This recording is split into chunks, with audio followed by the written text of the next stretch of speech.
Oi, hoje eu vou falar sobre fármacos antivirais nessa monitoria de fármaco 1. Bem, para entender os fármacos, a gente precisa primeiro entender os vírus, porque é sobre eles que eles estão agindo. E os vírus, eles têm uma estrutura bem particular, eles são bem diferentes de outros organismos vivos, porque, existe um debate se eles são vivos ou não. Mas, basicamente, eles são constituídos por quê? Pelo vírum, que é o material genético que fica dentro do vírus e que vai ser replicado e traduzido para formar todos os novos vírus, infectar novas células. Esse vírum, ele está recoberto por um capsídeo, uma estrutura que fica ao redor do vírum, e esse capsídeo pode ou não estar envolto por um envelope de uma bicamada fosfolipídica. Nem todo vírus tem esse envelope.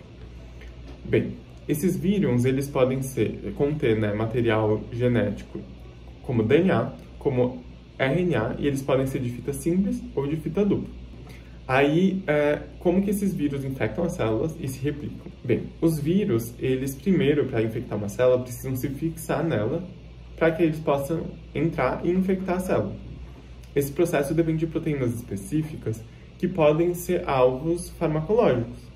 Então, por exemplo, o HIV, ele vai usar uma proteína que chama GP140 para se ligar num componente específico da célula-alvo dele e depois usar outra proteína para adentrar a célula.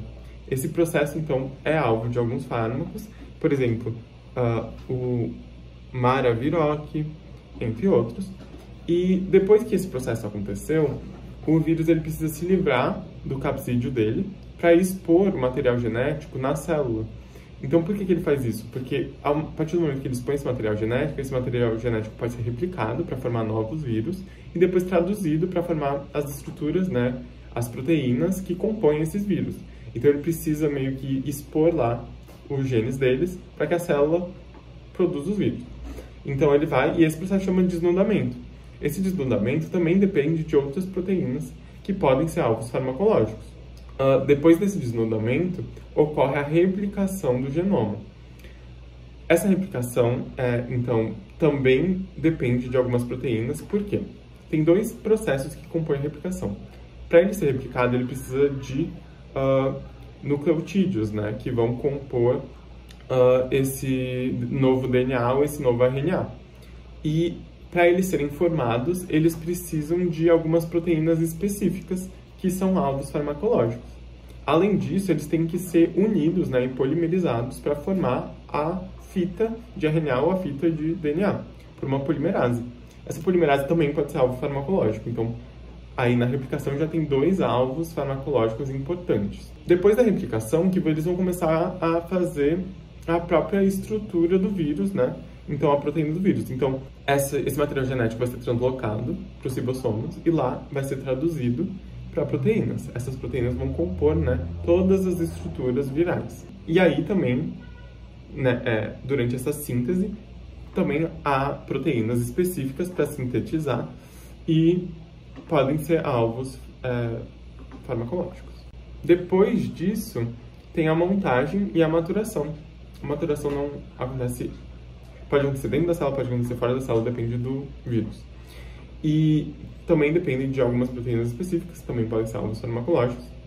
Então, é aí que as proteínas vão ser montadas para formar o vírus e o vírus vai se tornar infectante.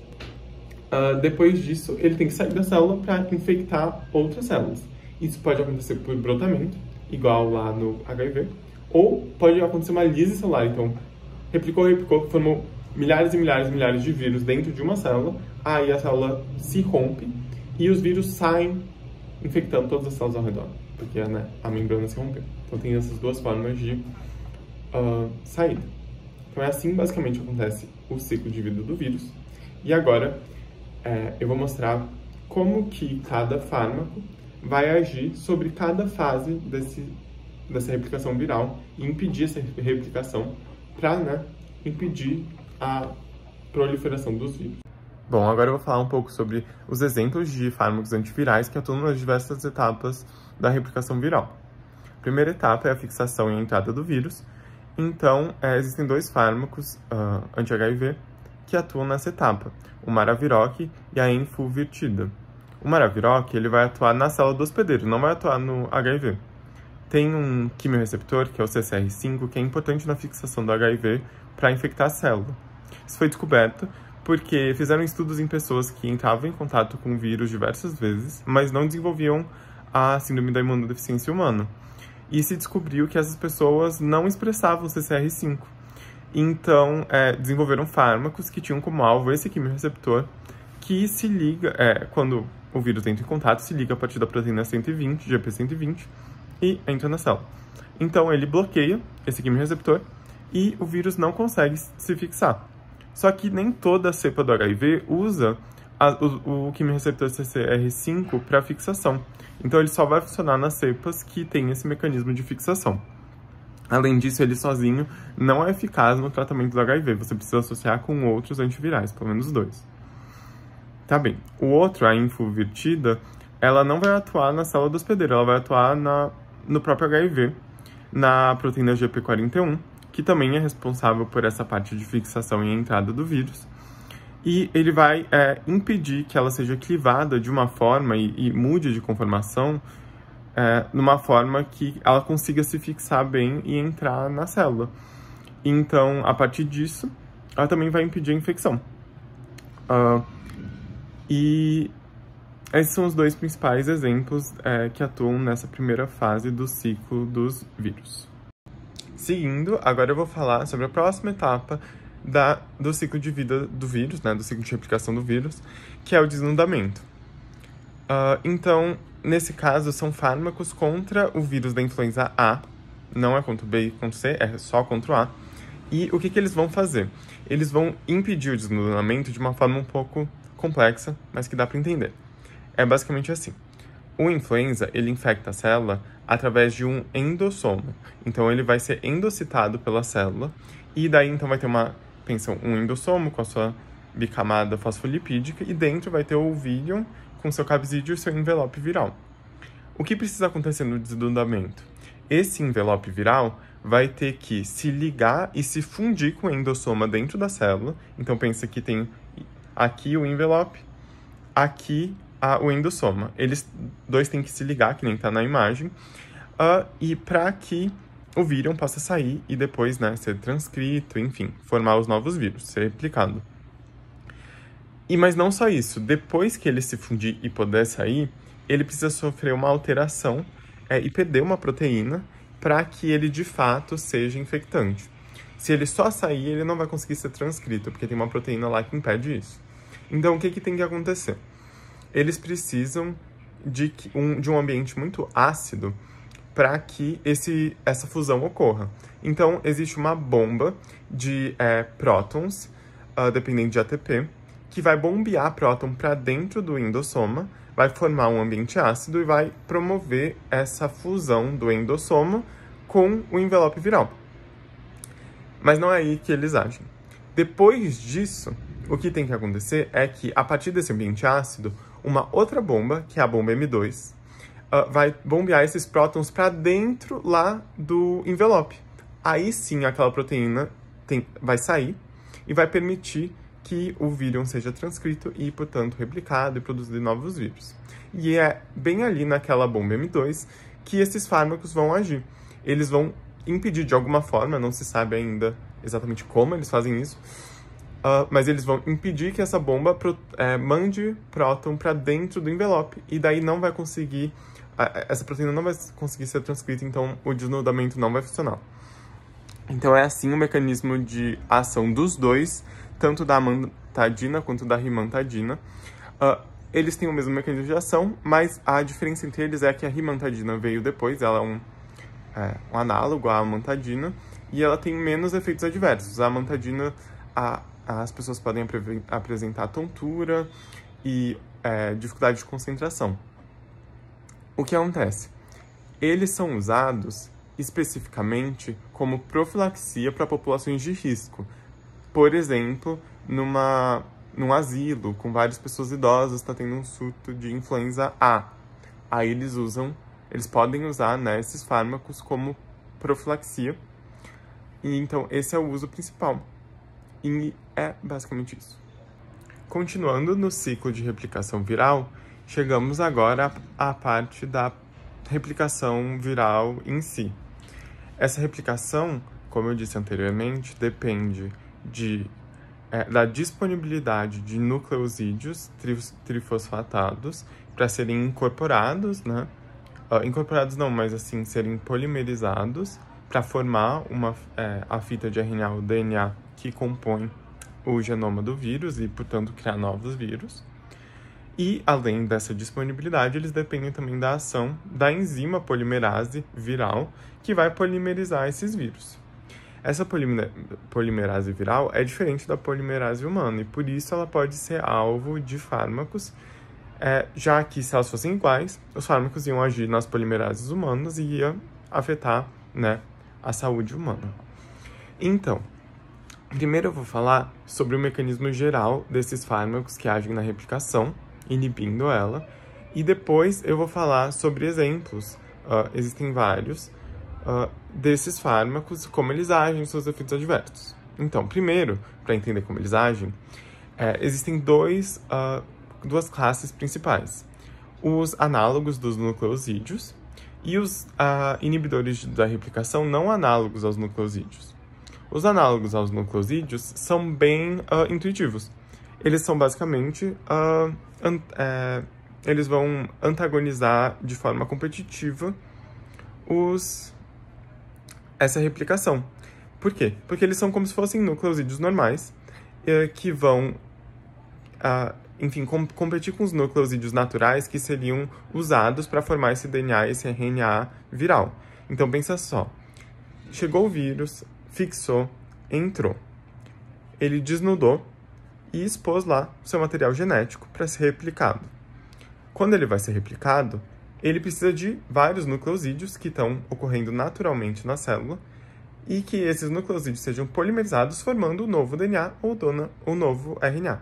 O que o fármaco vai fazer? Ele vai entrar lá e vai apresentar, né, ele vai se apresentar como um nucleosídeo. Então, a polimerase viral vai lá e vai pegar esse nucleosídeo. No momento que ele pega esse nucleosídeo, ele não pega um nucleosídeo natural. E é assim que acontece o antagonismo competitivo. Porque, em vez de ele estar pegando vários nucleosídeos naturais que vão formar esse novo DNA, ele está pegando o fármaco que não vai formar o novo DNA. E ele está meio que ocupando o lugar da polimerase.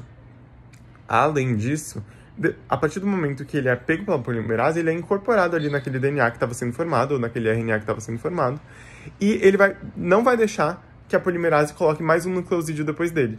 Então ele tem duas formas de inibir. Uma ocupando lá o espaço da polimerase e depois impedindo que a polimerase adicione novos nucleosídeos ali naquela nova fita de DNA ou naquela nova fita de RNA. Além disso, a outra classe, que é a dos não análogos, e o que eles vão fazer? Eles vão antagonizar diretamente.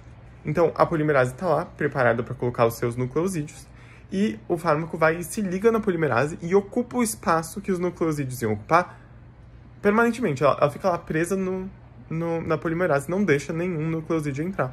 Então, não deixa que esses polímeros de nucleosídeos sejam formados, então não vai ter RNA, não vai ter DNA viral. E é assim que eles funcionam. Agora eu vou falar sobre os exemplos. Agora, brevemente, eu vou falar sobre a aciclovir, que é um dos exemplos de análogos de nucleosídeos. A partir do mecanismo de ação dele, que eu já expliquei de forma mais geral, a gente entende um conceito importante, que é de que os análogos de nucleosídeos têm que ser fosforilados para que eles tenham ação terapêutica. Por que isso? Tanto os nucleosídeos naturais quanto os fármacos precisam de 3 fosfatos para serem incorporados na cadeia a partir da polimerase. E para que isso aconteça, esses grupos fosfatos têm que ser adicionados de uma forma, que é fosforilando.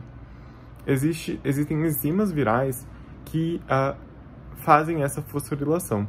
E a enzima do herpes vírus, ela é importante de saber por conta de uma coisa que eu vou falar mais pra frente, mas ela é muito seletiva para o aciclovir. Então, ela fosforila muito mais aciclovir do que os nucleosídeos normais, naturais. Então, ele é um fármaco muito seletivo e com uma janela terapêutica muito grande. Essa enzima, que chama timidoquinase, ou TK ou TC, ela é muito importante por quê? Primeiro, por conta dessa seletividade do aciclovir, mas daí, enfim, o nucleosídeo ou o aciclovir foram fosforilados, o aciclovir vai lá e vai antagonizar, né, a polimerase viral e tudo mais.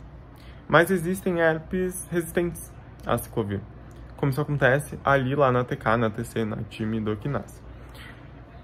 Tem vírus que não tem isso, não tem essa timidoquinase, e eles ainda conseguem se replicar, e daí isso é o principal mecanismo de resistência dos vírus, não expressando essa enzima que é importante para que o fármaco funcione.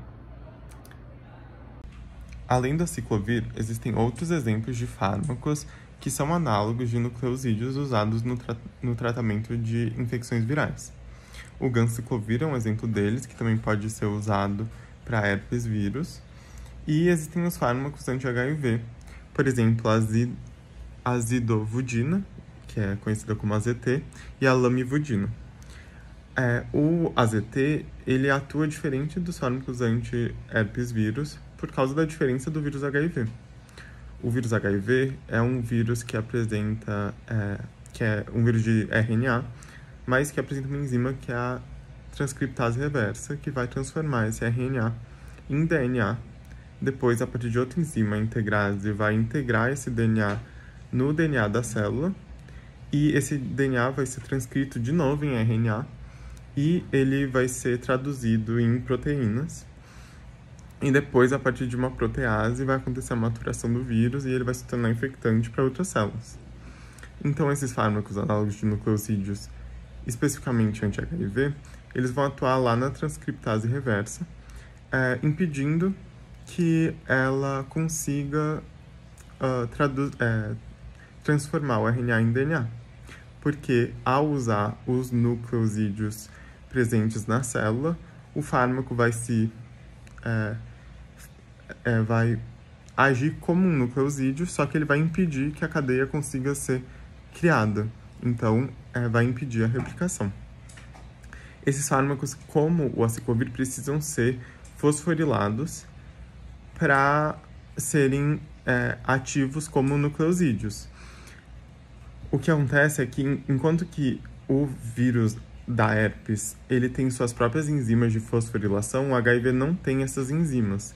Então, o AZT, ele precisa das enzimas da célula humana para ser fosforilado. Então, ele não tem seletividade para as enzimas do vírus. Ele vai usar todas as enzimas das células humanas. Então, ele se acumula em todas as células que se replicam no corpo humano.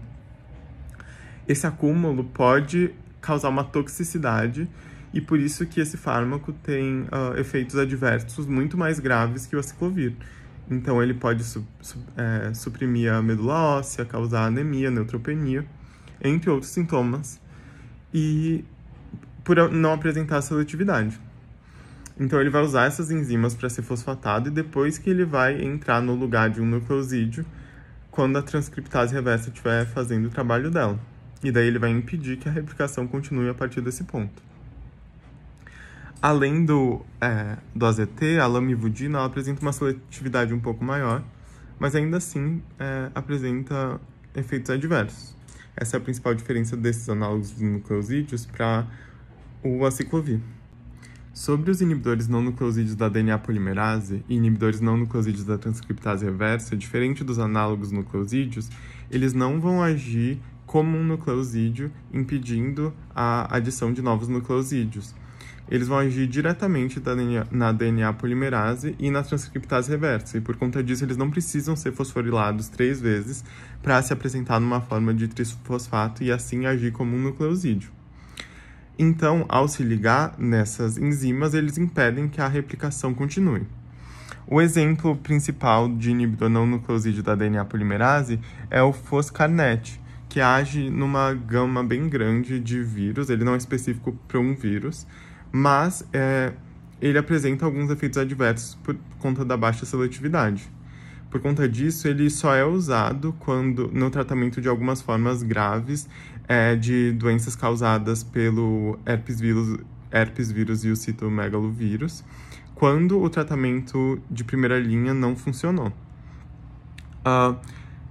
Além disso, existem os inibidores não nucleosídeos da transcriptase reversa, que são usados contra o vírus do HIV, e embora eles sejam menos tóxicos que os análogos nucleosídeos, eles estão suscetíveis a uma alta taxa de resistência depois de usados, e por conta disso eles sempre precisam ser, como todos os fármacos anti-HIV, mas eles necessitam de uma terapia com outros antivirais para que esse mecanismo de resistência não os inutilize. Na próxima etapa, que é a etapa de maturação viral, os fármacos vão agir especificamente na terapia contra o HIV na protease, que é a enzima responsável pela maturação do vírus, tornando-o infectante. Essa enzima vai clivar algumas proteínas importantes para que o vírus consiga infectar novas células. Então, os vírus afetados por esses fármacos vão conseguir fazer todo o ciclo de replicação, vão sofrer brotamento e partir para infectar novas células, mas por eles não terem maturado, por eles não terem sofrido a ação dessa protease que foi inativada pelo fármaco, eles não vão conseguir infectar novas células. E esse é o alvo principal desses fármacos que inibem a maturação viral.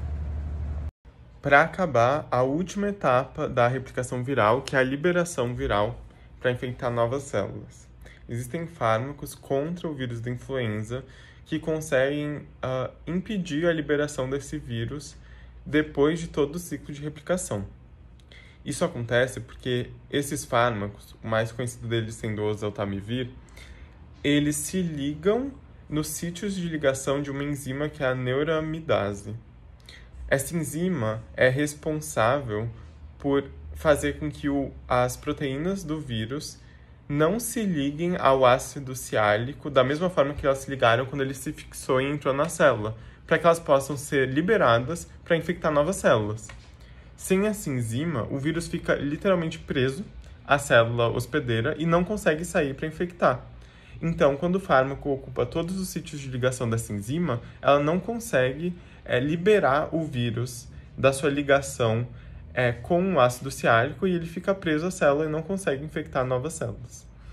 Esse fármaco é utilizado como profilaxia para grupos de risco, como idosos em asilos, e também pode ser usado em pacientes que apresentam a infecção viral, mas o efeito é bem modesto e existem efeitos colaterais significativos, então não se usa em todo mundo, já que ele só consegue diminuir um dia de sintomas. Então foi isso. Muito obrigado. Essas são as referências. Se tiverem qualquer dúvida, podem me mandar mensagem, sem problema.